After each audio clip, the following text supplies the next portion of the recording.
Welcome to One on One here at the beautiful New Jersey Performing Arts Center, NJPAC. We are honored to be joined by T.S. Monk, a terrific jazz musician. He happens to be the son of music icon Thelonious Monk. And he just told me right before we got on the air, you moved to New Jersey in 1995? 1995. You lived over on the west side of Manhattan? I lived on West End Avenue all my life, and New Jersey to me was like, it was like, I felt like I was going to the dark side of the moon. I said, there's nothing happening in New Jersey, but I got these kids and I want to get out of Brooklyn, so I'm going to go to New Jersey and I'll just deal with it. And the most wonderful thing happened the very first day I was at my new home. I live in South Orange. Great community. I heard this Duke Ellington music, right? So I say, oh, I must have a neighbor that likes jazz, right? So I'm going down the block, down this hill, following the music, and I come down to the end of my block, and it's a place called Flood Hill. Yeah. And John, who was it? John Faddis was leading the Carnegie Hall Jazz Orchestra live right there practically in my backyard. Come on, that's a sign. Oh, it was a sign. It was a great sign. So you're performing at Little Jazz Festival? Yeah, Jazz Festival next month. How big is that jazz festival? The James Moody Jazz Festival? It's the James Moody Jazz Festival, and it's been very, very successful. It's been going on for about 7 or 8 years. I've played it a couple of times. And real quick, describe the festival. What are people going to experience in that festival? Well, they're going to experience me, and I'm a piece of work. You play the drums, left-handed? Yes. You one of the only? Yes. One of the only, but there's a whole group of drummers that actually play in between, because the drums are actually it's assumed you play right-handed, and when left-handed players get on the drums, things are kind of backwards, and so you have some great drummers like the great Billy Cobham or the great Lenny White, who actually play in a sort of a hybrid where they set up the drums right-handed, but they actually play left-handed. Myself, on the other hand, the first day I went for lessons Who taught you? Max Roach taught me.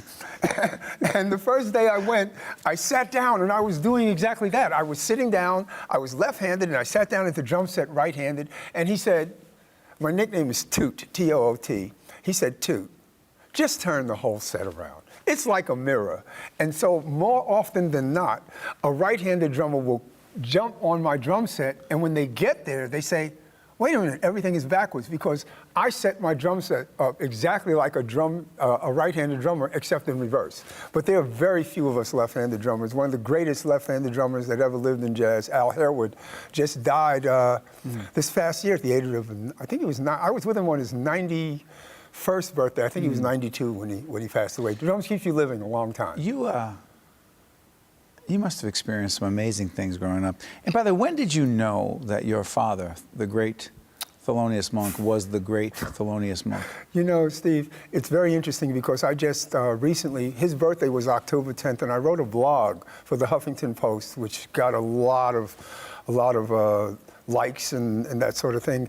And I was talking about exactly that. And for me, you have to understand, I'm 5 years old, and people are telling me, hey, man, did you know your father's one of the greatest musicians that ever lived? This one is telling me, you know, his music is going to be here for the next 300 years. Now, I'm 5 years old, 7 years old. I can't perceive 300 years. It sounds like, you know, never, never.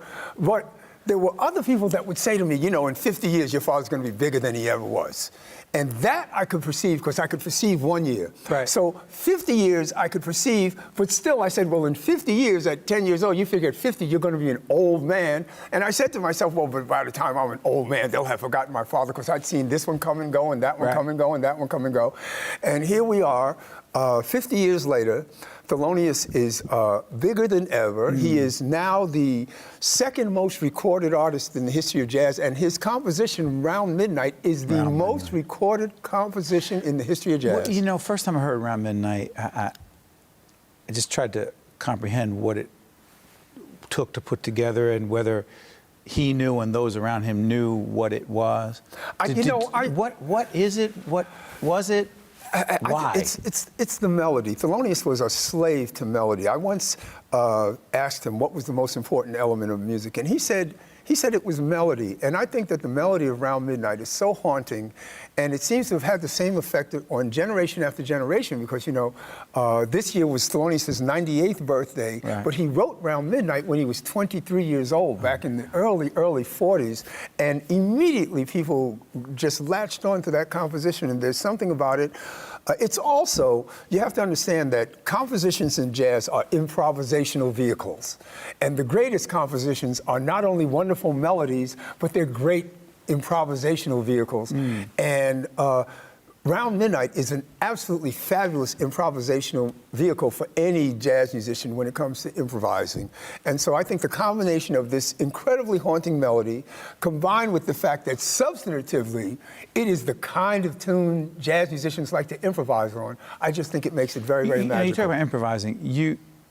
The R&B piece for you. I mean, jazz is jazz, but I've talked to several great musicians here who say that the lines are not as clear cut. For you, the R&B piece and jazz work well together? It worked absolutely fabulous, and actually I had my first success with actually hit songs, hit dance records in the 80s.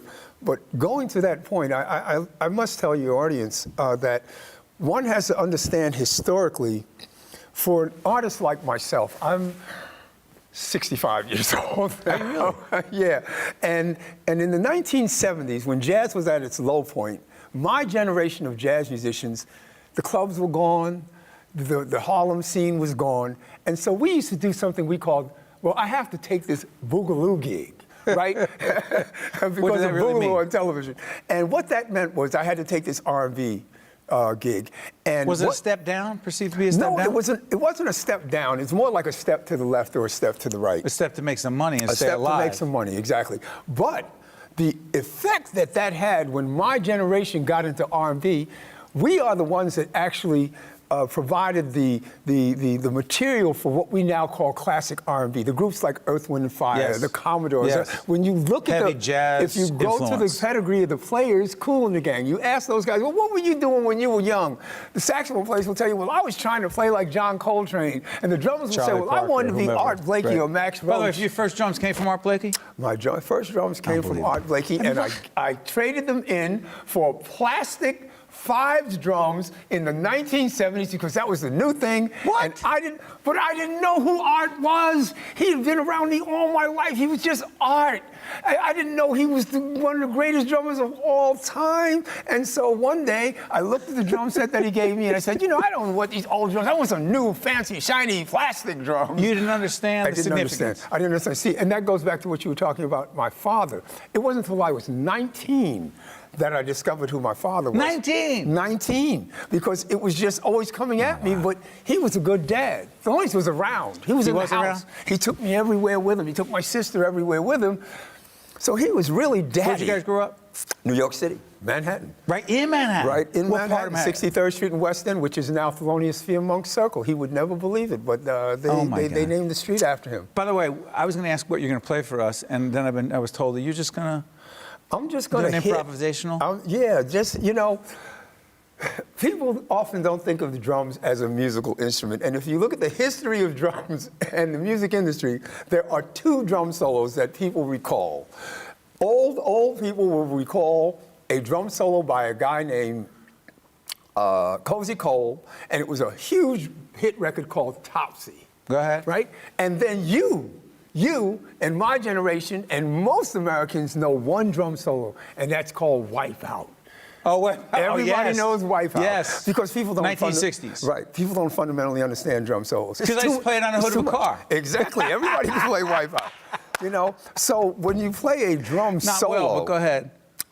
there's a musical component to it that I don't think most people are aware of unless you sort of really put it in their face. And it takes a lot of heart, and it takes a lot of cojones to just get on the drums and say, I don't got no band, I don't got nothing. I'm just going to play some drums for you and make you like it. T.S. Monk, I know you're not going to play Wipeout for us. No. But you're going to play something special. Yes.